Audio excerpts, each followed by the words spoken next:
ब्रह्मा का पिता है, कौन विष्णु की मां, शंकर का दादा कौन है, हमको दे बता।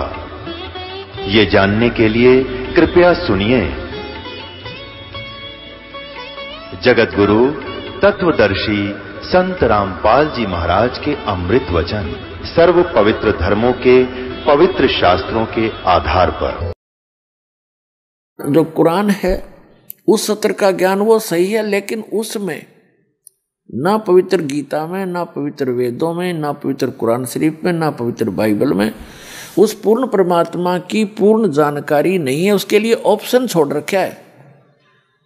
पवित्र श्रीमद् भगवद गीता अध्याय नंबर 4 के श्लोक नंबर 34 में, पवित्र यजुर्वेद अध्याय नंबर 40 के मंत्र नंबर 10 में और पवित्र कुरान शरीफ के सूरत फुरकानी 25 आयत नंबर 52 से 59 में ये स्पष्ट कर रखा है कि वेद ज्ञानदाता, गीता ज्ञानदाता और कुरान शरीफ का ज्ञानदाता कह रहा है कि वो अल्लाहु अकबर यानी वो पूर्ण परमात्मा तो कोई और है जिसने 6 दिन में सृष्टि रची, 7वें दिन तख्त पर जा बैठे, जो सबका उत्पादक है। उसके विषय में कोई तत्वदर्शी संत से पूछो तो वो ज्ञान जो तत्वदर्शी संत बतावेगा वो ना कुरान में है, ना वेद में है, ना गीता में, ना पवित्र बाइबल में।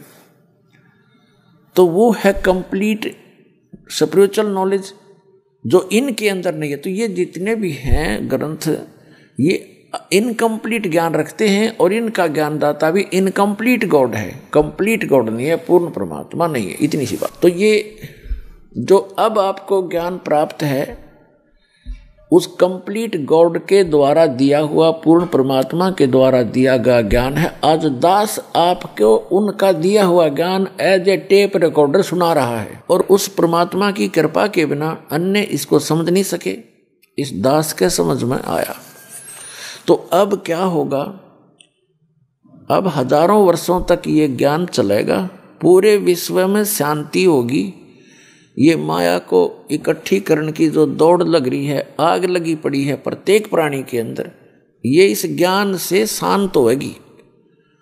अब पुण्यात्मा, आज जैसे किसी के पास कार है, कोठी है और सैकड़ों हजारों की एकड़ जमीन खरीद कर डाल रखी है, और चाहे वो प्रधानमंत्री बना हुआ है, चाहे सारी पृथ्वी का भी राजा है और बहुत धन इकट्ठा करके सोने से सबसे भर रखे हैं उन्हें बैंक वगैरह, और कल मृत्यु होगी और परसों गधा बन जाएगा, खा के ये जीवन उसका।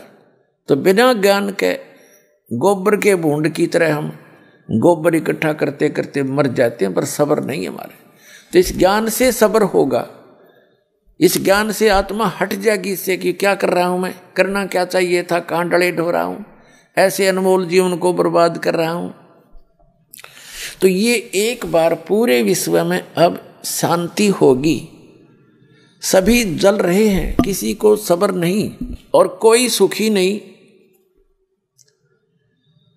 अब जैसे आपको बहुत बार बताया है कि दास एक बार गोवा गया हुआ था। गोवा समुद्र के किनारे एक शहर बसा हुआ है गोवा, वो प्रांत भी है गोवा। तो वहाँ क्या देखा, वहाँ एक सत्संग किया था हमने, और जहाँ सत्संग स्थल था, सत्संग के बाद घूमने के लिए हम, साथ ही समुद्र था, तट समुद्र का, वहाँ चले गए। वहाँ क्या देखा, फॉरेनर यानी विदेशी स्त्री पुरुष वहाँ उसके साथ साथ रेत में अपने बिछा बिछा के बस्तर या कोई वैसे लेटा हुआ था, रेत में लेटे हुए थे, एक अंडरवियर में पैर के। और उनसे बात की, एक आधे भक्त ने, हमने तो अंग्रेजी आवन थी, तो कहते आनंद आ रहा, आनंद यहाँ इनको। तो उसने बताया कि ये कह रहे हमें यहाँ आकर शांति प्राप्त होती है। और वो बता कि वहाँ हमारे बड़े बड़े बिल्डिंग हैं, फैक्ट्रियाँ चलती हैं, सैकड़ों नौकर, हजारों हमारे नौकर हैं। नमन में बड़ी हंसी आई है, दाता दया तेरी, देखिए रेत में सुख, फिर वो डले क्यों ढोए तुमने, जहाँ सुखे नहीं आग आग इकट्ठी कर ली। तो जो सुख उनको वहां मिला, उन कोठी और बंगला में नहीं है, वहां तो आग लगी पड़ी है। और आग क्यों लगी है उन कोठी बंगलों में? क्योंकि भक्ति नहीं है।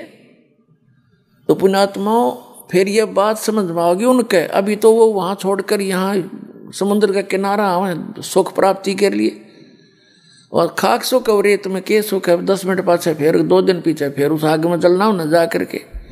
अगर जब सुख इतना हो करके ही है, सब कुछ त्याग कर एक लंगोट बांध कर सुख है, तो पहले से सीमित हो जाओ तुम, घर पे भी सुख हो जाएगा। तो ये आपको दास ये ज्ञान देना चाहता है कि केवल कबीर साहब परमात्मा ने बताया है, पूर्ण ब्रह्म ने, साईं इतना दीजिए जिसमें कुटुंब समावे, हम भी भूखे ना रहे, अतिथि ना भूखा जावे। ये धन मांगो और भक्ति करो डट के, और फिर आपको जो भी आवश्यकता होगी इस संसार की भौतिक आवश्यकता जो आपकी होगी, भगवान ढेर लगा देगा आपका आगे, अगर आवश्यकता पड़ी तो।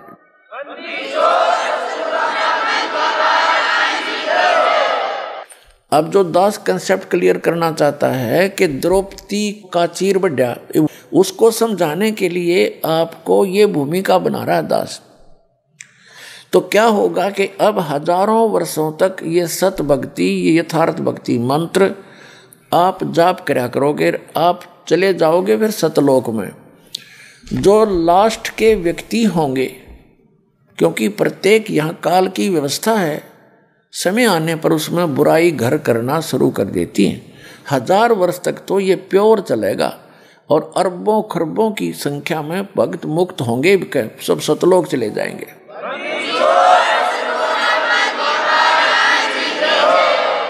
और फिर जो बाद के बचेंगे वो भगत तो होंगे, लेकिन उनमें बुराइयां घर कर जाएंगी, फिर वो पार नहीं हो सकेंगे। और उनके पीछे इस भक्ति से, क्योंकि ये यथार्थ भक्ति है, ये मूल मंत्र हैं, और ये भक्ति धन बहुत ज़्यादा संग्रहित हो जाता है थोड़े ही सुमन से, तो वो भक्ति धन उनके साथ होगा। फिर ये काल उनकी कैसे दुर्गति करेगा। जैसे आपको प्रथम मंत्र दिया जाता है, उसमें श्री ब्रह्मा जी, विष्णु जी, शिव जी और दुर्गा जी, गणेश जी, इनकी मजदूरी दी जाती है। यह कोई पूजा नहीं है। पुण्यात्माओं, हम इस स्पिरिचुअल नॉलेज को बिल्कुल नहीं समझ पाए, हमारे को अध्यात्म ज्ञान कति नहीं था। हमने जैसे किसी से बैंक से लोन ले रखा है और उसका लोन हमने उतारना है, तो हम उसकी पूजा थोड़ी कर रहे हैं। शहर से देवाएंगे तो हम इंसान नहीं, तो फिर इंसान भी नहीं, हम करते हो नहीं निभा रहे अपना। ऐसे ही जैसे हमारा कोई बिजली का टैक्स है और हम बिजली खर्च कर रहे हैं, तो उसका बिल भरना ही है। हम जाएंगे वहाँ नमस्ते करते हैं, वहाँ के कैशियर से जो लेता है या अधिकारियों से मिलते हैं, उनको प्रणाम करते हैं, सभ्यता से पेश आते हैं। तो हम उनकी पूजा करने नहीं चाहते हैं, हम अपना ऋण देने जाते हैं, जबकि टैक्स भी भरते हैं और प्रणाम भी करते हैं, क्योंकि सभ्यता यही कहती है।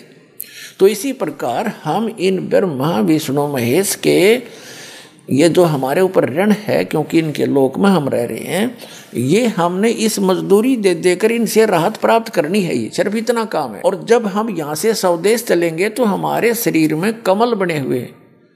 कमल बीन ये बैरियर हैं आत्मा के लिए सतलोक जाने में, बाधाएं हैं। तो वो बाधाएं इन मंत्रों से क्लियर पाएंगी आपकी, फिर आप पहुंचोगे त्रिकुटी पे। हमारे शरीर में कमल हैं, मूल कमल है, जैसे बैकबोन है रीढ़ की हड्डी, ये जा करके लास्ट में गुदा के पास समाप्त होती है, और उस जहाँ ये एंड होता है इसका अंदर की तरफ, हमारे शरीर के अंदर की तरफ, इसके 2 उंगल ऊपर लगभग 1 इंच ऊपर एक कमल की शकल की, कमल के आकार की आंतड़ियां बनी हुई हैं। जैसे कमल के फूल के पत्ते होते, आंतड़ियों की ऐसी निशान से हैं। अब तो भक्ति है नहीं आपकी, तो वो ऐसे चिपके हुए हैं जैसे खाली ब्लेडर होता है। और जब भक्ति शुरू होगी तो उनके अंदर ये मंत्र से हवासी भरी जाएगी, और वो अंदर की नसें तन जाएंगी।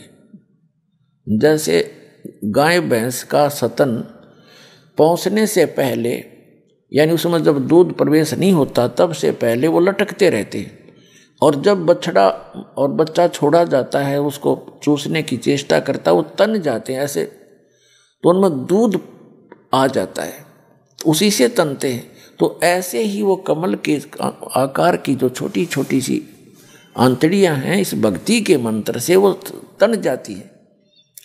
और अब वो ऐसे लटक रही हैं, अब वो जब खिल जाएंगी, ऐसे खुल जाएंगी तो अंदर से एक चमक निकलेगी, बिल्कुल सर्च लाइट जैसी, बिल्कुल बारीक सी, और तब वो समझो खिल गई। तो अब हम फिर हमारा वो क्लियर हो गया, ये समझ लो वो बैरिगेट क्लियर हो गया। हमने किसी कमल में प्रवेश नहीं करना है, क्योंकि ये तो एक रास्ते में आपके मार्ग में ये काल की दुकान है।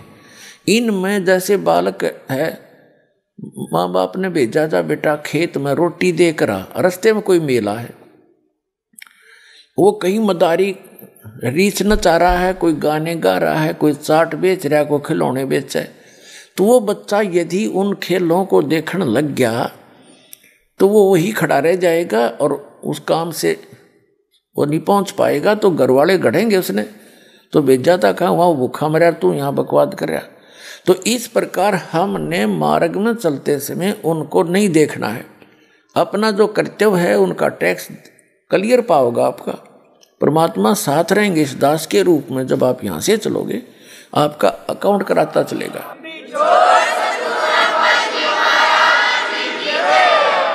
तो वहां आपको बहुत सा प्रलोभन दिया जाएगा कि आपका तो बहुत पैसा बच गया है, यहाँ पर आपका तो बहुत कमाई शेष है, देखो यहाँ पर ठाठ करो, ये करो, वैसे। तो आपने हाथ जोड़ लेने कि ना, इस छोड़ो इस कमाई ने। तो वो कमाई फिर वो क्या करेंगे, आपकी सतलोक जाने वाले अकाउंट में डिपॉजिट कर देंगे, अगर आप वहाँ उसके लोक में प्रवेश नहीं करोगे। ये तो रेस्टोरेंट खोल रखे इन्होंने, आपसे टैक्स लेते हैं, आपकी पूंजी नष्ट करवा देते हैं। जितने भी स्वर्ग हैं ये रेस्टोरेंट है। तो फिर आप जाओगे, इसके ऊपर है फिर सावित्री और ब्रह्मा जी का कमल है। अब जैसे ये चैनल होते हैं ना, टीवी में चैनल होते हैं, तो कार्यक्रम तो कहीं और हो रहा है और हम देख रहे हैं टीवी पे। अब जैसे आजकल बिजनेस भी हो रहा है, इंटरनेट से हो जाता है, ऐसे ही समझो। तो वो कहीं और है मार्केट, लेकिन इंटरनेट से आजकल बिजनेस के भी लेन देन हो करके सौदा बेचा और परचेज हो रहा है, ऐसे ही समझो तुम। तो ये तो एक इंटरनेट का सिस्टम है हमारे शरीर के अंदर, उस गॉड का, परमात्मा का। फिर उसके बाद हम नाभि कमल में विष्णु और लक्ष्मी जी का एक कमल है, उसकी 8 पंखड़ियां हैं, सावित्री ब्रह्मा वाले की 6 पंखड़ियां हैं। फिर ये दोनों सतनों के बीच में यहाँ एक कमल है, रीढ़ की हड्डी के साथ चिपका हुआ। ये शंकर भगवान जी का, पार्वती जी का ये यहाँ बैरियर है, इनका कमल है, इनका भी आपको मंत्र दिया जाता है। उसके बाद ये कंठ कमल है, ये कंठ है, इसके बैक में ये रीढ़ की हड्डी यहाँ थोड़ा सा बैंड होती है इससे पहले, तो यहाँ ये थोड़ी सी चौड़ी ज़्यादा है। तो यहाँ पर वो दुर्गा जी का स्टेशन है, बैरिगेटर है, बैरियर समझो इसको। उसकी 16 पंखड़ियां हैं और शंकर भगवान वाले कमल की 12 पंखड़ियां। इसके बाद फिर आगे जाएंगे, चिरकुटी पर पहुंच जाएंगे। चिरकुटी तो एक कॉमन इंटरनेशनल एयरपोर्ट समझ लो, वहाँ तो सभी साधक जाते हैं। वहाँ जाने के बाद फिर उनको 3 रास्ते हो जाते हैं, त्रिवेणी बोलते हैं उसको, 3 रास्ते। तो उस त्रिवेणी का जो सामने वाला रास्ता वो ब्रह्म रंध्र कहलाता है, बीच वाला वो किसी से नहीं खुलता, वो केवल इस दास से प्राप्त मंत्र से, जो परमात्मा कबीर जी ने दिया है, उससे ही खुल सकता है, सतनाम से। तो जो सारा कुछ दास जो बताना चाहता आपको कि फिर क्या होगा, जो पार नहीं हुए वो क्या करेंगे, उनके ये मंत्र बच जाएंगे, कमाई उनके साथ होगी, पार वो हुए नहीं। अब जैसे कोई व्यापारी है और पैसा लेकर पैसा कमा लिया उसने और फिर पड़ गया गलत आदत में, तो जितनी कमाई करी थी होटलों पे, बदमाशी में, फिल्म देखने में, ठाठ करने में बर्बाद कर देता है। तो जो भक्त यहाँ रह जाएंगे उन्हीं में से ये काल ऊपर स्ट्रोक करेगा। इसने इस ब्रह्मलोक के अंदर एक ब्रह्मांड में ब्रह्मलोक बना रखे। ब्रह्मलोक में एक इंद्र, महाइंद्र का लोक है, महाइंद्र, उसको महास्वर्ग बोलते हैं। उससे आगे है फिर नकली सतलोक, नकली अलखलोक, नकली अगमलोक और आगे डुप्लीकेट अकय लोक, अनामी लोक बना रखे। तो इन पुण्यात्माओं को जिन्होंने सतनाम का जाप कर प्राप्त है और वो पार नहीं हुए, और सार नाम भी प्राप्त है, वो पार नहीं हुए, क्योंकि पार तो कोई गलती कर दी उसमें भी रह जाओगे तुम, बेशक तीनों नाम प्राप्त हो गए। तो उनको फिर जो सार नाम प्राप्त है उनको अकय लोक में, उसमें अगम लोक में रखता है, अगम लोक में। और जो दूसरा सतनाम तक प्राप्त हैं वो अलख लोक और उस सतलोक में उनकी कमाई के आधार से रखता है, या नकली सतलोक अलख लोक में। और फिर वहाँ से भी उनके फिर पुण्य बच जाते हैं, उनको फिर ये क्या करता है, उन्हीं आत्माओं में से, जैसे ब्रह्मा जी की मृत्यु होगी, जब इसके 100 वर्ष पूरे हो जाएंगे तो दूसरा ब्रह्मा उत्पन्न करके दुर्गा के संयोग से अपने पुत्र रूप में ये उस स्थान पर उसको कोमा में रखता है, उस रजोगुण प्रधान क्षेत्र में। जिन्होंने इस दास के सत्संग बहुत सुन रखे हैं वो आसानी से समझ सकते हैं। आज डिटेल नहीं बताऊंगा, आज दास दूसरे जो उद्देश्य सत्संग का वो अन्य है, उसकी भूमिका बना रहा हूं, तब आपके समझ में आवेगा। नहीं तो आज तक आपने उआबाई सुन रखी है, तत्व ज्ञान किसी से बताया नहीं, सब जो है ना एंड वेंड मार करते, हमारा अंतःकरण खराब कर डाला, हमें विद्वान बना दिया नकली। अब परमात्मा का सच्चा ज्ञान आता है तो 36 मन में पता नहीं कितने ऑब्जेक्शन खड़े हो जाते हैं, ऐसा नहीं वैसा नहीं। और पहले जो आप बकवाद सुन रहे थे उसमें क्या, वो कहाँ से आधार था आपका, वो सारा सच्चा मान रखा आपने। और ये प्रमाण के साथ दिखाता है दास, एक पॉइंट को कंसिडर क्लियर करने के लिए 6 प्रमाण दिखाता हूँ, और फिर भी मन बकवाद करता है। तो मन तो ये काल है, इसकी नहीं सुनना, अब परमात्मा की बात पर अमल करना, आपका कल्याण होगा।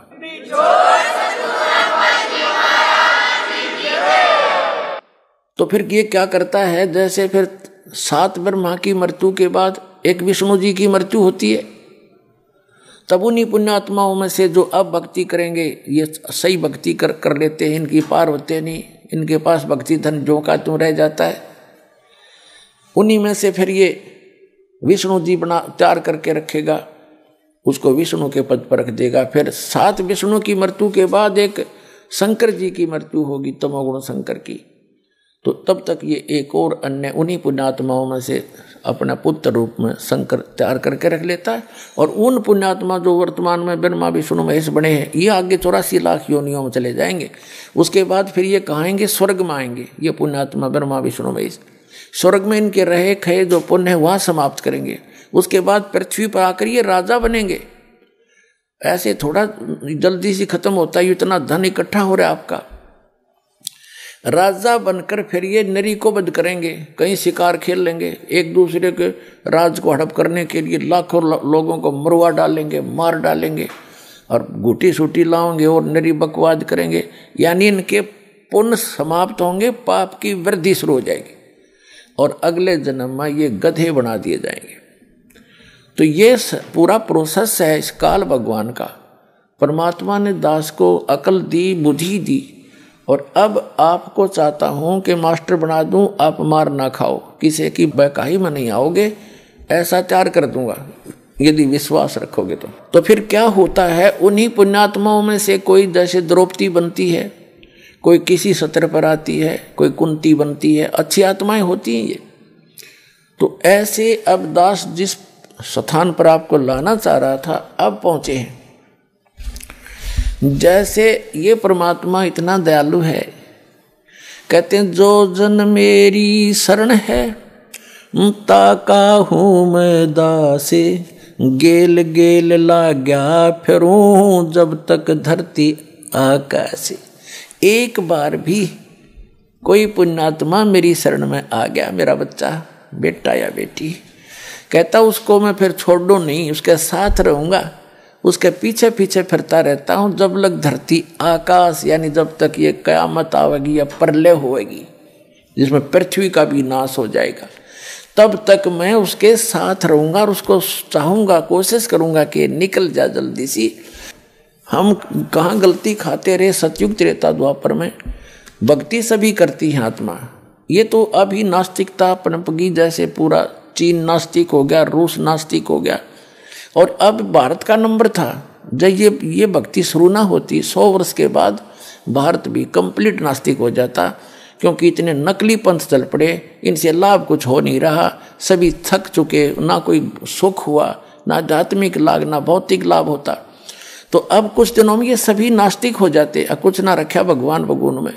तो यही कारण था कि जैसे चीन पूरा महात्मा बुद्ध को मानते थे और उनके पूर्वज जो थे उनके अनुयायी बन गए, उनके द्वारा बताई सब क्रियाएं करते थे, उससे कोई उनको तो लाभ हुआ तो नहीं, लेकिन पूर्व जन्म के ओपन कर्मी थे, उनसे लाभ होता रहा। तो वो ये सोचा करते थे कि हम जो साधना कर रहे हैं उससे लाभ हो रहा है। उसके बाद जो उनके वंशज फिर और आगे आए, वो भक्तिहीन प्राणी थे, साधना वही करते थे जो उनके पूर्वज करते थे, उनको कोई लाभ हुआ नहीं, उस साधना से होना ही नहीं था, क्योंकि चार्जर ठीक नहीं था, वो मंत्र सही नहीं थे। तो फिर बाद वाला ने न्यू सोच लिया कोई भगवान भगवान नहीं है और ये सब बकवाद बंद करो। तो उन्होंने कंप्लीटली बैन लगा दिया, राम की चर्चा नहीं करनी। तो यही भारत का दशा होती, क्योंकि भारत दो एक यूनिवर्सिटी है अध्यात्म मार्ग की, सदा से ये स्थान ऐसा है। भारत कोई अलग नहीं है विश्व का, विश्व सारा एक ही है, लेकिन ये स्थान विशेष है उस परमात्मा का, जहाँ वो आते हैं, विशेष भक्ति प्रदान करते हैं। सतयुग त्रेता द्वापर तक हमारे पूर्व जन्म के पुण्य हमारे साथ चलते रहे, क्योंकि जो दास बता रहा आपको, कलयुग के अंदर ये भक्ति होती है, फिर ये ऊपर चले जाते हो, वहाँ अपने स्वर्ग में महास्वर्ग में पुण्य खत्म करके फिर सतयुग में जन्म लेते हो पुण्यात्माएं। अब सतयुग त्रेता द्वापर तक उनके पुण्य काल बार बार जन्म देकर उनको नष्ट करवा देता है, और वो पहले साधना कर रहे होते हैं वो शास्त्र विरुद्ध। तो उससे भी उनको ये लगता है कि हम जो ये साधना कर रहे हैं इसी से लाभ हो रहा है, या भूल थी उनकी। अब जैसे पुण्यात्माओं या परमात्मा की वाणी में आया है कि बेसम पिता और द्रोणाचार्य ये कर्ण से बाणों मारे और महाभारत में टटीरी के रखे, वहाँ घंटा टूट पड़ा रे। अब जैसे एक टटीरी पक्षी थी, वो पिछले जन्म की पुण्यकर्मी प्राणी थी, और परमात्मा पक्षी रूप में भी पुण्यकर्मी प्राणी जो अपने मनुष्य जीवन का जो संस्कार पूरा करके पशु जुनी में भी चली गई थी वह, तो वहाँ भी उसने पुकारा, उसका कोई पुण्य शेष था तो वहाँ भी रक्षा करी थी उसकी। अब वो टटेरी ना तो राम न जाने थी, ना कृष्ण ने, और ना ब्रह्मा को, ना विष्णु को, ना उसने कोई मंत्र का पता था। उसने हृदय से पुकार करी, है भगवान मैंने तो यहाँ अपने बच्चे उत्पन्न कर दिए अंडे, अरे इधर एक टटीरी पक्षी था, उसने अंडे उत्पन्न कर दिए महाभारत के उस मैदान में, कुरुक्षेत्र के मैदान में, जहाँ महाभारत होना था, युद्ध होना था कौरव पांडवों का। तो उसने अंडे उत्पन्न कर दिए, तो देखा इधर से चारों तरफ से सेना आकर इकट्ठी होने लगी। तब उसने पुकारा, हे भगवान मेरे बच्चों की रक्षा करिए। तो परमात्मा ने इंद्र के हाथी का घंटा टूट गया, 88,000 मन बताते, 88,000 मन का, और वो अंडों के ऊपर आकर टिक गया, बीच में अंडे सुरक्षित। कहते अग्निबाण छूटे, वहाँ पर ना जाने कितनी जनता मर गई, और कति अग्निबाण वहाँ चले, नो आग सी लगी थी। 18 अक्षौणी सेना, 11 कौरवों की और 7 पांडवों की, 7 करोड़ अक्षौणी, तो 18 करोड़ सेना कटकर मर गई, लेकिन टटीरी के अंडों को कोई आंच नहीं आई। तो अब कोई न्यू सोचा कि जो वह भक्ति करे थी, उसने रामकृष्ण का भी ना पता था, हृदय से पुकारा, तो उसका जो पूरा संस्कार था उसको भी वो पूर्ण परमात्मा ही देता है। श्रीमद् भगवत गीता अध्याय नंबर 15 के श्लोक नंबर 16 और 17 में 3 पुरुष हैं। एक सरपुरुष, ये तो ब्रह्म है, ज्योत स्वरूपी निरंजन काल 21 ब्रह्मांड का स्वामी, और अक्षर पुरुष है, ये 7 संख ब्रह्मांड का मालिक है, ये भी इनकम्प्लीट गॉड है। और उत्तम पुरुष है तू अन्य, गीता जी के 15वें अध्याय के 17वें श्लोक में, उत्तम पुरुष है तू अन्य परमात्मा इति उदाहरते, ये लोग तरम अविश्य विभ्रति अवैश्वर है। उत्तम पुरुष तो इन दोनों से सरपुरुष और अक्षर पुरुष है कोई और है, और वही तीनों लोकों में प्रवेश करके सबका धारण पोषण करता है, और वही वास्तव में अविनाशी है, वही परमात्मा कहने योग्य है। तो वो कौन है? वो परम अक्षर ब्रह्म है। 8वें अध्याय के प्रथम मंत्र में अर्जुन ने पूछा कि आप जी ने 7वें अध्याय के 29वें मंत्र में श्लोक में गीता जी में जो तत्ब्रह्म की बताया है वो तत्ब्रह्म को जानकर सारे अध्यात्म से परिचित व्यक्ति और सभी कर्मों से परिचित व्यक्ति केवल जरा और मरण से, बुढ़ापे के दुख से और मृत्यु के इस कहर से बचने के लिए, छूटने के लिए प्रयत्न करते हैं। जो उस तत्ब्रह्म को जान चुके होते हैं वही यहाँ की कोई वस्तु की डिमांड नहीं करते। तो अर्जुन ने पूछा 8वें अध्याय के प्रथम मंत्र में, फिर किम तत्ब्रह्म, वो तत्ब्रह्म कौन है, क्या है? 8वें अध्याय के 3रे श्लोक में गीता ज्ञानदाता ने कहा कि वो परम अक्षर ब्रह्म है। तो वो परम अक्षर ब्रह्म है। गीता जी के अध्याय नंबर 15 के श्लोक 17 में कहा उत्तम पुरुषत्व है, ये परम अक्षर ब्रह्म है और यही तीनों लोकों में प्रवेश करके सबका धारण पोषण करता है। जब भी इन ब्रह्मा विष्णु महेश पर भी आपत्ति आती है, क्योंकि ये भी तो उसी के बच्चे हैं, इसी की साधना करके ये इस पद को प्राप्त है, तो इसका इन अनुवादा किया है कि जो जन मेरी शरण है ताका हूं मैं दास, और गेल गेल लाग गया फिरो जब तक धरती आकाश। तो पुण्यात्मा जो दास आपको बताना चाहता था कि जैसे आप जी को ये भ्रम था कि मैं छोटी मोटा कोई सुख शांति आपको प्राप्त है और आप सोच रहे थे मैं माता की पूजा करता हूँ या हनुमान जी की करता हूँ या विष्णु जी की करता हूँ या कोई और किसी संत की शरण में जाकर शास्त्र साधना प्राप्त हो, और आप सोचते हो मुझे संत से लाभ मिला है, ये आपकी भूल है, अध्यात्म ज्ञानहीनता है। उनसे लाभ हो ही नहीं सकता आपको। अरे ऐसे लाभ तो टटीरी को मिल गए जो कुछ भी भक्ति ना करे थी। ये बताना चाहता दास कि वो कौन सी भक्ति कर रही थी, वो पूर्व संस्कार से ही मिला उसको। कहते हैं वहां उसके बच्चों की रक्षा करती, और करने वाला वही है, ये याद रखना। कौन है वो? अल्लाह अकबर है। वो अल्लाह बड़ा, अल्लाह अकबर माने बड़ा भगवान, अल्लाह कबीर, यानी हम उसको पूर्ण परमात्मा, परम अक्षर ब्रह्म, उत्तम पुरुषत्व वो कहते हैं। वही सबके काम सारता है, उनके संस्कार वश भी वही आकर के वो पूरे करता है। कहते हैं सोचल छिद्र मैं करूं अपने जन के काज। अब जैसे दास आपको बताना चाहता है कि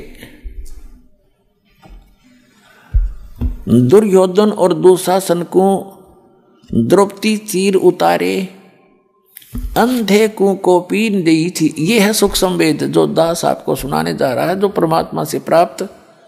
आदरणीय गरीबदास साहिब जी ने अपना एफिडेविट दिया, बोला अमृतवाणी से सुना रहा, उनकी अमृतवाणी से, कि अंधे को कोपीन दी थी और बढ़ गए अंत पारे।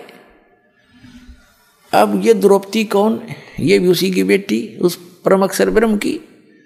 उसने कभी इस भक्ति युग में, सतयुग, इस कलयुग के भक्ति युग में जो भक्ति की हुई थी पार हुई नहीं, निर्भाग यहीं रहेगी हैं। और फिर वो ऊंचे ऊंचे लोकों में रही, फिर वहां से।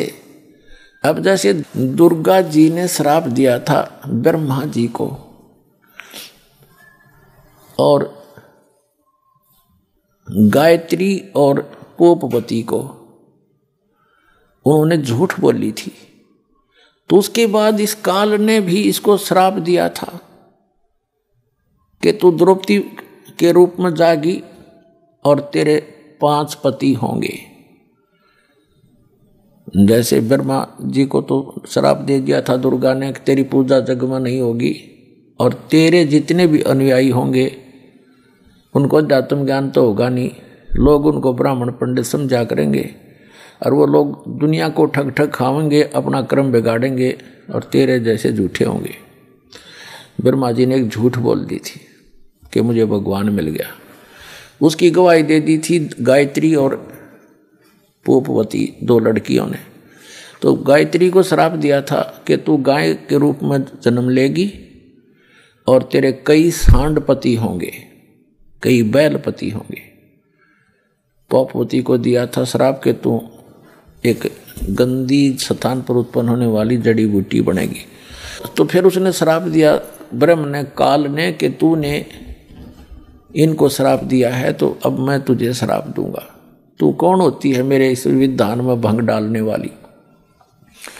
तो दुर्गा जी को श्राप दिया था कि तू द्रौपदी रूप में जाएगी और तेरे 5 पति होंगे। तो ये पूर्व निर्धारित, यानी पावेगा अपना किया रे, भोगेगा अपना किया रे, तो तब तक ये अपना कर्म ही पूर्व जन्म का भोग रहे होते हैं। अब पुण्यात्मा परमात्मा जो है, जैसे द्रौपदी जो है दुर्गा के लोक से आई हुई उसकी निज आत्मा है। जैसे किसी की बेटी दुखी होती है, विवाह कर दिया पुत्री का, और आगे पति निकम्मा मिल गया, शराब पी और कुटे उसने, घर से बाहर खड़ी कर दे, तो माता पिता उसको सुनकर स्वयं उससे भी ज़्यादा दुखी होते हैं। तो द्रौपदी के साथ जो कष्ट आ रहे थे, तो दुर्गा जी उतनी ही पीड़ित हो रही थी, उसको ये सजा ऐसे मिली थी। लेकिन जो आत्मा दुर्गा के लोक से द्रौपदी रूप में ऊपर हुई थी, हम सभी हैं तो उस पूर्ण परमात्मा के ही बच्चे, तो उसको मालूम था कि इसके जीवन में उस परमात्मा को पता है कि ये कष्ट आएंगे, और वो उनकी एक विशेष आत्माएं होती हैं पुण्यात्माओं। जैसे एक सम्मन नाम का मनियार था, उस समय परमात्मा आए हुए थे काशी में, एक सतगुरु का रोल कर रहे थे। अपने सतगुरु की इज्जत बचाने के लिए उसने अपने बच्चे की गर्दन भी काट दी थी। तो परमात्मा ने फिर उसको जीवित कर दिया उसके सामने, लेकिन उसका भाव देखा उसने, नूना था, छोरा मरो चाहे जियो लड़का, वो तो उद्देश्य नहीं था अपने गुरुदेव की मेहमानी में कोई फर्क ना आ जा। तो वो सारी जाने कहते नुकते ऊपर रीत जाएगा रे, करोड़ कर्म जल जा तुम्हारे। तो वो विशेष आत्माओं में होती है भगवान के दरबार में। ठीक है, जो जैसा कर रहे हो भक्ति वो तो लाभ देगा ही देगा, लेकिन वो विशेष आत्मा में होती है जो पार ना हो पाती फिर भी। तो उनमें से एक द्रौपदी थी, ऐसी आत्माओं में से जो परमात्मा के नाम पर कभी उसने सैक्रिफाइस किया था। तो ऐसी आत्माओं को विशेष आत्माओं में गिना जाता है। तो उनको मालूम था मालिक को कि इसके ऊपर ऐसा पहाड़ टूटेगा, इसको नगन करेंगे, ऐसा ऐसा इसके प्रारब्ध में।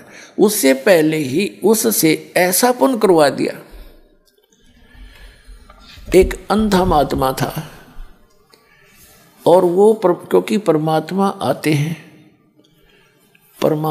आते हैं और सत भक्ति वही बताते हैं, कभी भी आ जाते हैं वो और किसी रूप में, जैसे साधु संत के रूप में, और ऐसी विशेष आत्माओं को वो ज्ञान देते हैं, उनको भक्ति बता देते हैं, वो साधना करने लग जाते हैं। जैसे कहीं पर भी प्रकट हो जाते हैं साधु रूप बना के, बहुत से प्रमाण हैं उन महापुरुषों को मिले, गरीबदास जी को मिले साधु रूप में आके भक्ति बता गए, और नानक साहिब जी को मिले, गुरु नानक को मिले एक संत रूप में आकर के और सत भक्ति बता कर चले गए। ऐसे ही वो परमात्मा आए और उनको उस अंधे महात्मा को, उस अंधे भगत को साधना बता दी, वो अपना भक्ति करने लग गया। अब पुण्यात्मा जैसे एक सुदर्शन नाम के सुपच थे, सुपच माने शेड्यूल कास्ट में, वाल्मीकि के घर जन्म था उनका, और वो परमात्मा जैसे द्वापर युग में स्वयं भी आए हुए थे करुणामय नाम से। तो सुदर्शन जी उनके शिष्य थे। अब पांडवों की यज्ञ का प्रकरण बाद में सुनाएंगे आपको, ये लंबा प्रकरण हो जाता है। तो सुदर्शन जी को निमंत्रण दिया गया था जब उन पांडवों की यज्ञ पूर्ण नहीं हुई थी। तो सुदर्शन जी ने उसको कह दिया था, भीम जो निमंत्रण देने आया था, कि भी तुम्हारे यज्ञ में मैं नहीं जा सकता, क्योंकि तुमने तक घोर पाप कर रखा, करोड़ों आदमी मार डाले हैं, करोड़ों बहन विधवा होगी, कई करोड़ बच्चे अनाथ कर दिए, तुम तो रक्त सना राज्य कर रहे हो, तुम्हारे घर का अन्न जो खाएगा सीधा नरक जाएगा। तो परमात्मा से आकर के अपने गुरु जी रूप में आए थे भगवान कबीर जी, करुणा में नाम से द्वापर युग में सुदर्शन जी ने कहा था कि भगवान ऐसे ऐसे उस युधिष्ठिर राजा का भाई भीम आया था, और मैंने उसको ऐसे ऐसे बोल दिया, गलत तो नहीं कह दिया भगवान। परमात्मा ने कहा कबीर जी ने, करुणामय जी ने, कि बेटा बिल्कुल सही कहा, आपने बिल्कुल सही कहा, और बच गए बढ़िया रहेगा, ना तो नरक है मेरा, वहाँ जो रोटी खाओगा नरक में जाएगा, और वो फिर आओगे बेटा, उनका यज्ञ पूरा ना हो। तो सुदर्शन जी ने सोचा तू खिसक ले यहाँ तक। सुदर्शन जी तो चले गए सैर सपट्टे को अपनी झोपड़ी छोड़ के, और पांडवों ने ताना ही था, कृष्ण जी लाए, फिर उनको दोबारा अब सुनाऊंगा कथा बाद में। पहले एक आपका कंसेप्ट क्लियर करना चाहता हूँ जो दास आपको सुनाने जा रहा है, क्योंकि ये इतना मार्मिक ज्ञान है आपने आज तक सुना ही नहीं, और वो अधूरा ज्ञान आपके अंदर खचाखच भरा हुआ है, इनकम्प्लीट। और वो जब तक निकलेगा नहीं इसे उदाहरण दिए बिना। तो सुदर्शन जी चले गए, उधर से कृष्ण भगवान उन सबको लेकर गए कि तुम चलो और हाथ पैर जोड़ो, सुदर्शन को लाओ, उसी से तुम्हारा कल्याण होगा। सुदर्शन जी तो झोपड़ी छोड़ के वहाँ स्वयं परमात्मा कबीर जी सत्य पुरुष, अमर पुरुष, परम अक्षर पुरुष सुदर्शन रूप बना कर बैठ गए। तब पांडवों का यज्ञ पूर्ण किया।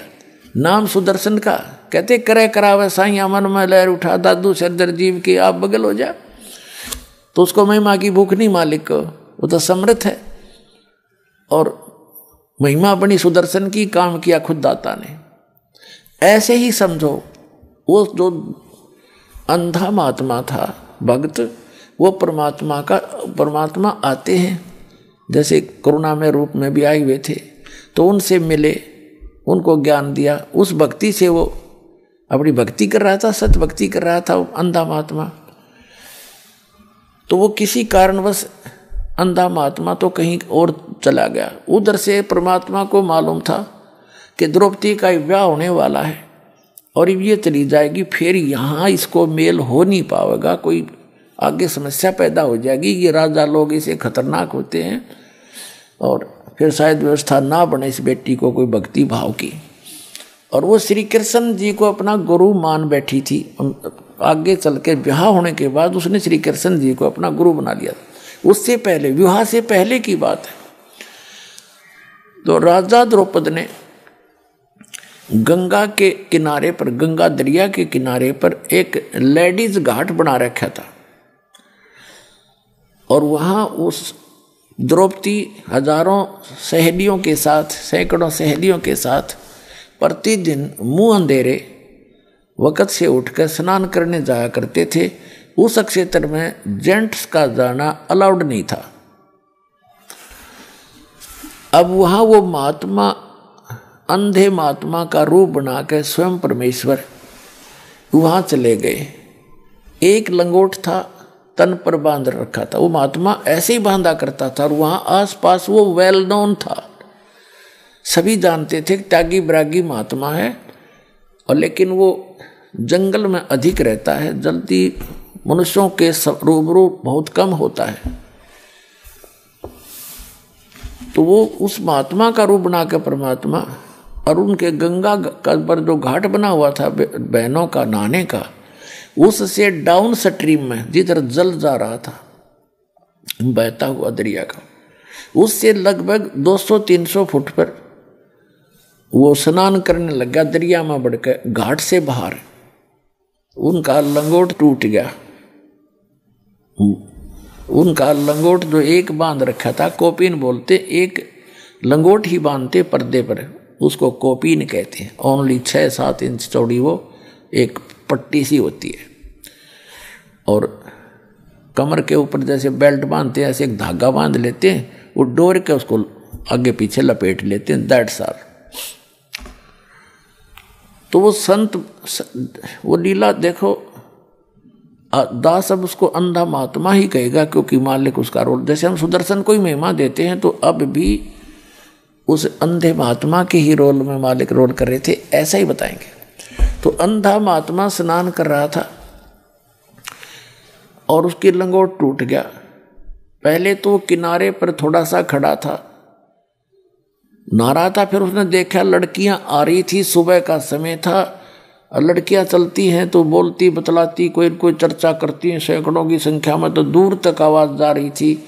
महात्मा जी ने सोचा कि आप तो गलत आ गया, मैं तो यहाँ कोई लेडीज घाट दिखा है। ऐसी लीला करते हुए वो अंधा महात्मा गहरे पानी में चला गया कि मैं एक लंगोट में हूँ और बच्चे आगे हैं, लेडीज हैं, और मुझे शर्म आवेगी बच्चों के सामने। वो इतने पानी में चला गया और वहाँ अपना स्नान कर रहा है। कुछ देर में क्या हुआ, कैसे मलते मलते उसकी वह लंगोट टूट गया, वह कोपीन भी जल में प्रवाह होगी चली गई। अब वो निवस्त्र हो गया। अब उस द्रौपदी जब किनारे पर पहुँचे, देखा आसपास एक साधु स्नान कर रहा है, और जो पुण्यात्मा होती है उनको भगत दिख जा। या कोई साधु रूप में दिख जाओ, भी भगत ही होता है, भगवान का प्यारा जो मालिक को याद कर रहा होता है। तो उसके लिए उसकी एक विशेष तरफ बनती है। तो द्रौपदी ने सोचा महात्मा है और भगवान की चर्चा करेंगे इससे, जब ये स्नान करके बाहर आ जाएगा तब तक हम भी स्नान कर लेती हैं। उन्होंने ऐसा सोचकर वो स्नान करने लगी। घंटा आध घंटा उन लड़कियों को लगा। नहाकर कपड़े बदल कर वो खड़ी हुई, देखा महात्मा चला तो नहीं गया। तो उसने क्या देखा कि वो महात्मा ना स्नान कर रहा है और इन दोनों बाजुओं से नीचे तक पानी में गंगा में खड़ा है और हाथ ऐसे मार रहा है जैसे कोई चीज ढूंढ रहा हो। तो द्रौपदी को गॉड गिवन कुछ कॉमन सेंस अच्छी थी। वह समझ गई कि महात्मा का बाहर तो कोई वस्त्र दिखाई देता नहीं और हो ना हो इनका कौपीन बह गई हो। फिर कुछ दिव्य दृष्टि थी द्रौपदी के पास। उसने देखा कि सचमुच महात्मा तो नंगे हैं और ये बाहर आएंगे भी नहीं। और चलो हम ना बात करेंगे तो सारा दिन इसमें रहेगा, रात्रि में निकलेगा, यो इतना इज्जत वाला व्यक्ति है। तो लड़की ने सोचा महात्मा दुखी होगा। तो उसी समय उसने अपनी साड़ी से, एक राजा की लड़की, विचार करना पुण्यात्माओं कितनी कीमती साड़ी पहन रही होगी। हम अपने बच्चों को, चाहे मजदूर हैं, हम अपने बच्चों को अच्छे अच्छे कपड़े पहनाते, अपने औकात से भी अच्छे। तो राजा की लड़की की कितनी कीमती साड़ी होगी और उसके साथ कितनी नौकरानियां भी थी। अपना परमात्मा कहते हैं लोभ करे तो ऐसा करे। बैराग नाम है त्याग का 5-25वां। जैसे अब हम लोभ करते हैं, लालच करते हैं, बेईमाना करते हैं, माया जोड़न का दूसरों को धोखा देके, और फिर लोभ करे, बेईमाना करे कि मैं सेवा करूं, मैं दान घना करूं, दूसरे से भी ज़्यादा सेवा करूं, वो बेईमान ना करे। जैसे द्रौपदी ये भी कह सकती थी अपनी बांदी को, नौकरानियों को, कि इनको कपड़ा डाल दे। वो साड़ी की साड़ी डाल देती। उसको मालूम था नौकरानियों को, एक साड़ी रानी के कहने से, राजा की लड़की के कहने से दूंगी तो मुझे 10 देगी जाते ही। लेकिन उसने वो भी चांस उनको नहीं दिया। द्रौपदी ने स्वयं अपनी साड़ी का एक बिलाहात, एक गट बोले हैं ना पंजाबी में, हिंदी में बिलाहाट देसी भाषा, यानी 9 इंच के लगभग साड़ी पाड़ी अपनी और उस पानी में बहा दी। अब महात्मा का हाथ लग जाएगी, हाथ ऐसे मार ही रहे थे वो पानी में। तो क्या देखा, वो नहीं लगी, हाथ साइड से निकल गई। उसने फिर दूसरी टुकड़ा पाड़ा, फिर छोड़ दी, वो भी साइड से निकल गई। तीसरा 7-8, यानी ये देखो दो टुकड़ों में कितनी 1.5 फुट साड़ी गई लगभग, और 7-8 ऐसे फाड़ फाड़ के पानी में बहा दी। तो थोड़ी ही टुकड़ा बचा एक साड़ी में थे। तब उसने सोचा कि ये तो बात नहीं बनेगी। एक लंबी लकड़ी लाई उठा कर जंगल से लंबी, और उसके कोपीन लपेट दी, कोपीन आकार की साड़ी का कपड़ा लपेट के, और धीरे धीरे जाकर जहाँ महात्मा हाथ मार रहा था उसके निकट कर दी। तो उस महात्मा के हाथ लगी। हाथ लगते ही उसने देखा, भगवान का शुक्र मनाया, ये भगवान बड़ी दया करी आपने, दाता आप तो इसमें दरिया में भी मेरी इच्छा पूरी कर दी। फिर उसने सोचा था कोई वैसे स्वाभाविक कपड़ा आ गया होगा, चीथड़ा पाटा हुआ कोई कतर सी। फिर उसने देखा कि नहीं, ये तो बहुत कीमती साड़ी है, और साड़ी का टुकड़ा प्रॉपर वैसे किसी ने भेजा है। तो कोई बहन बेटी ने, इन्हीं में से किसी ने दया करी है। तब आशीर्वाद दिया उसने कि हे बेटी, आज तने मेरी इज्जत राखी, मेरा पर्दा रखा, भगवान तेरी इज्जत रखे और तने घणाए देवे। कहते साधु बोले सहज सुबह, और जो चावे सो कर दे। अब जब तो उस लड़की का को नहीं ध्यान रहा कि एक टुकड़ा साड़ी का दिया था, उसको तो अनगिन साड़ियाँ पड़ी थी। लेकिन जब उसका विवाह हो गया उस लड़की का, द्रौपदी का, और पांडव जो है राज हार गए जुए में कौरवों से, और अंत में चाल खेली, क्योंकि एक दिन द्रौपदी ने, राजा युधिष्ठिर ने उसका शीशे का महल बनाया था, शीश महल, उसमें शीशे लगा रखे थे, और दुर्योधन को आमंत्रित किया। तो द्रौपदी आई थी पानी का घड़ा भर के अपना, नीचे से ऊपर महल में, बाहर से, वहीं से साथ में कुएं होते थे राजाओं के, और उधर से दुर्योधन आ रहा था। दुर्योधन की टक्कर लगी शीशे में, शीशे की दीवार थी, उसने दिखे, पारदर्शक थी, उसने दिखा को ना, और अच्छी तरह गिर गया धड़ाम देसी। द्रौपदी हंसन लगी। एक तो उसने मजाक किया था एक देवर समझ के, और कहा था कि अंधों की संतान अंधी ही होती है, और यहाँ परमात्मा ने निर्णय दिया है सूक्ष्म वेद में, उस कबीर भगवान ने कहते हैं, साधु साधु सजन और सोना गोल्ड, ये टूट जुड़ा 100 बार, और दुर्जन और पाका कलश एक धक दरार। कितना अनमोल उदाहरण दिया परमात्मा ने कि जो सजन व्यक्ति होते हैं उनकी कहा सुनी भी हो जाती है, लेकिन कुछ दिनों के बाद ऐसे हो जाते हैं जैसे कभी झगड़ा हुआ ही नहीं था, कोई मलाल नहीं रखते। संत और सजन, साधु भगत और सजन यानी जेंटलमैन, और सोना गोल्ड, उसने कितना तोड़ के और फिर दोबारा किसा ही बना दे वैसा ही बन जाता है, उसमें निशान भी नहीं रहता, उसी तरह जुड़ जाता है। और नीच आत्मा, नकमी आत्माएं एक के बात में इतना दूर हो जाती हैं, इतना जुल्म तोल देते हैं, इसने न्यू कर दूंगा, इसको मार डालूंगा, वो दुमस्तार देता है। वो कहते दुष्ट इंसान होते। और पक्का घड़ा एक के धक्के में दरार हो जाती है, दोबारा नहीं मिल सकता, चाहे 100 ट्राई कर लो। उसको मिलाओगे तो और तरह का हो जाएगा, उसका सिमट ला के थोड़ी बहुत की तो जोड़ जुगाड़ कर लेते हैं, तो वह चीज़ नहीं रहती इसमें, वो बकवास न्यारी दिखेगी। तो यहाँ कहते हैं दुर्जन संत सजन और सोना टूट जोड़े 100 बार, और दुर्जन निकम्मी आत्मा और पाका कलश एक का धक दरार। एक का धक्के मानो, एक का बात में वो इतने दुष्ट बन जाते हैं। तो दुर्योधन उस दुर्जनों में से था। द्रौपदी ने सिंपल सी बात मजाक में कहा था, क्योंकि धृतराष्ट्र अंधा था, धृतराष्ट्र के पुत्र थे दुर्योधन, उसने मजाक में कह दिया कि अंधा अंधे होते हैं, अंधों की संतान अंधी ही होती है। इससे बात का दुख मान गया, अकांड दे टाइम इसकी बेइज्जती करूंगा, दिखाऊंगा इसको झटके। उस दृष्टिकोण से, उस अपनी दुष्टता के आधार से युधिष्ठिर से कहा कि तू द्रौपदी को दाव पर लगा दे, हो सकता तेरा सारा राज ही आ जाए। द्रौपदी देखो इन लोगों की, इनके इतिहास पढ़ा करते हम, ये महाभारत पढ़ने की चीज है। अपनी पत्नी को दाव पर लगा दिया, और हम इन तो शिक्षा ग्रहण करना चाहते। दुर्योधन युधिष्ठिर ने अपनी पत्नी यानी द्रौपदी को दाव पर लगा दिया, हार गया। अब वहीं भरी सभा में 500 पांडव बैठे हैं, और भीष्म पितामह, द्रोणाचार्य और कर्ण,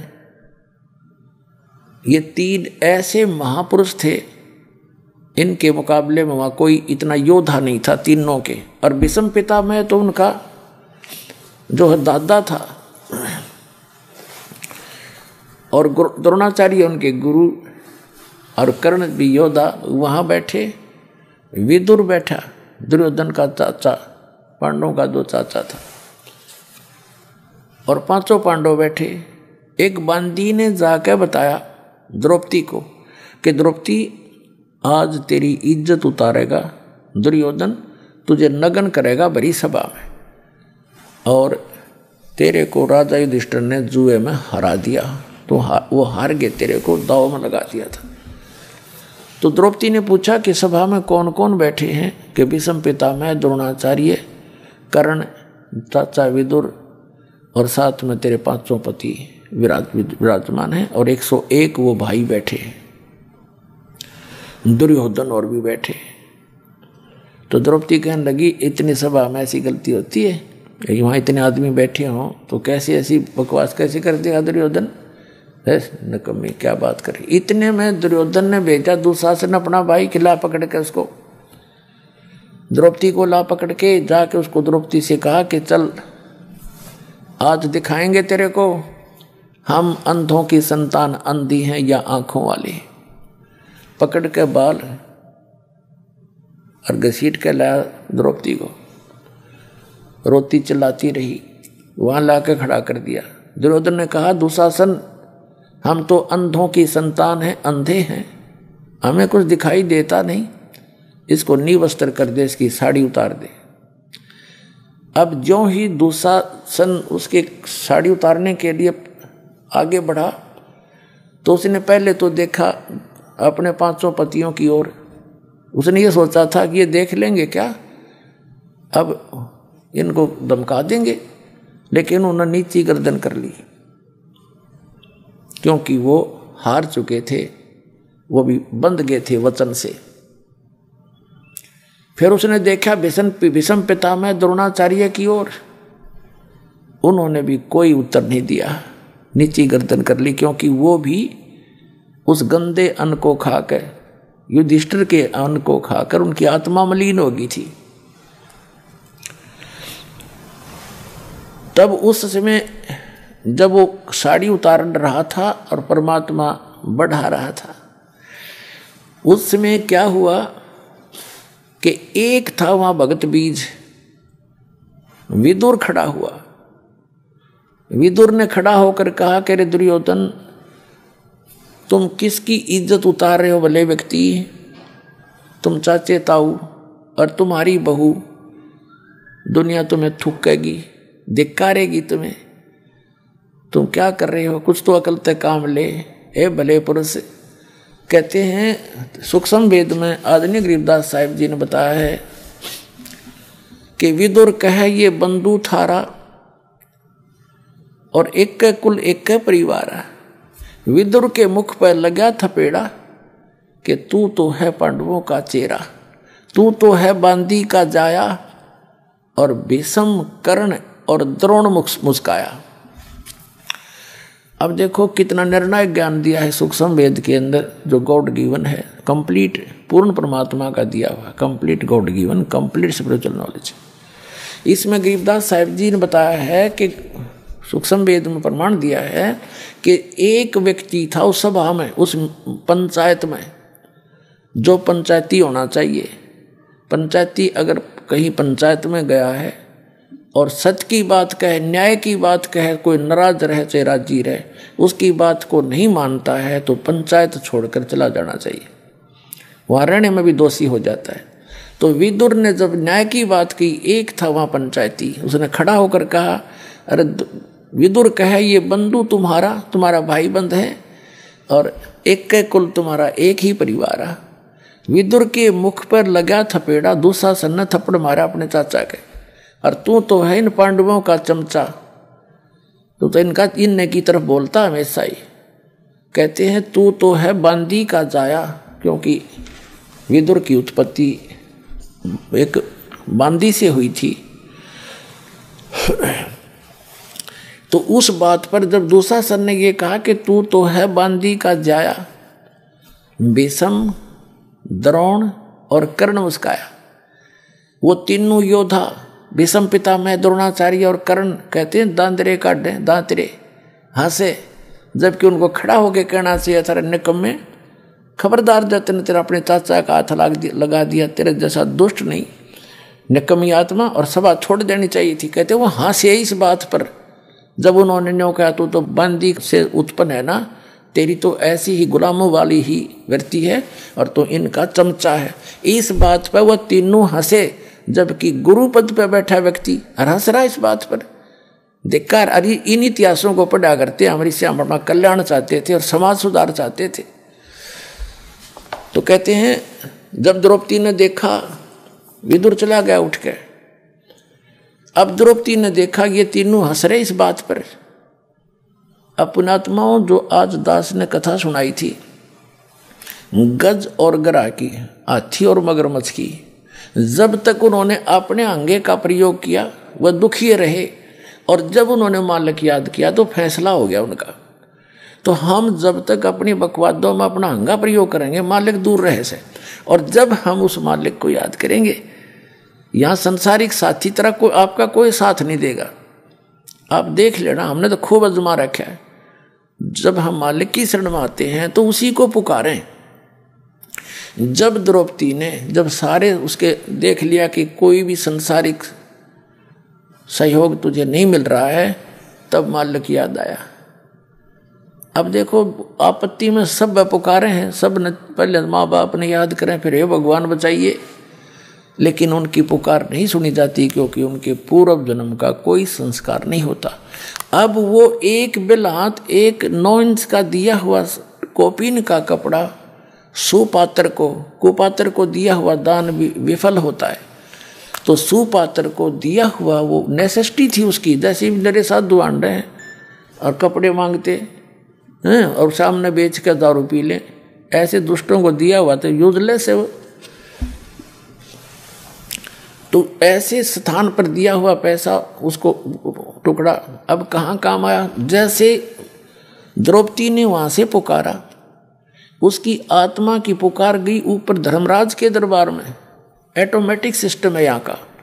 अब तो आपको और आसानी तो समझ में आ जाएगा, इंटरनेट वगैरह लग गए। समझदार मालिक ने पहले याद आया न्याय करी है कि आध्यात्मिक मार्ग तो इससे और एफिशिएंट है और बहुत ज़्यादा सुपीरियर है इससे।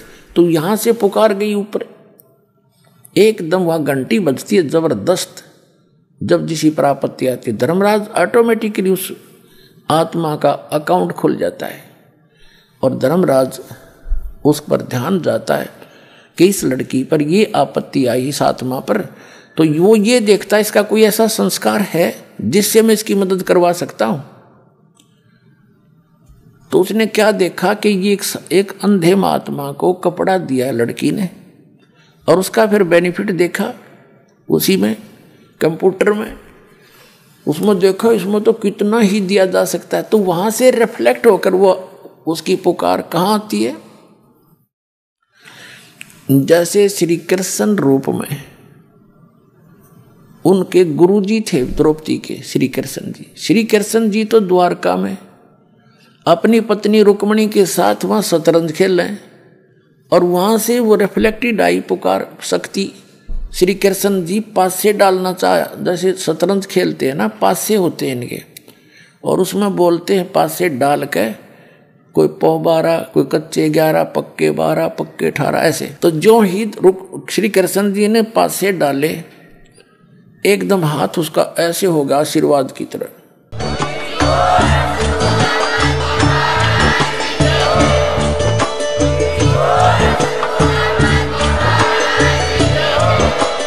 आप सुन रहे थे जगत गुरु तत्वदर्शी संत रामपाल जी महाराज जी के मंगल प्रवचन। अधिक जानकारी के लिए विजिट कीजिए हमारी वेबसाइट www.jagatgururampalji.org। संत रामपाल जी महाराज जी के शुभ आशीर्वाद से पूरे विश्व भर में 500 से भी ज्यादा नाम दीक्षा केंद्र हैं, जिन पर संत रामपाल जी महाराज जी द्वारा ऑनलाइन निशुल्क नाम दीक्षा दी जा रही है। अपने नजदीकी नाम दीक्षा केंद्र का पता करने के लिए संपर्क करें 8222880541।